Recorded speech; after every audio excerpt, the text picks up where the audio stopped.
രാമനെ ചിന്തിച്ചു ദുഃഖിയായി കാരുമേ കോമളഗാത്രിയാം ജാനകി മൂലവും തത്വമായുള്ളതു ചൊല്ലുന്നതുണ്ടു ഞാൻ ചിത്തം തെളിഞ്ഞു കേട്ടിടുവിനേവരും.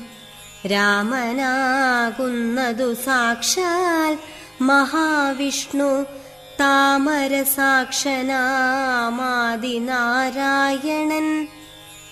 ലക്ഷ്മണനായ നന്ദൻ ജനകജാലക്ഷ്മി ഭഗവതി ലോകമായാപരാ. മായാഗുണങ്ങളെത്താൻ അവലംബിച്ചു കായഭേദം ധരിക്കുന്നിതാത്മാപരൻ രാജസമായ ഗുണത്തോടുകൂടവേ രാജീ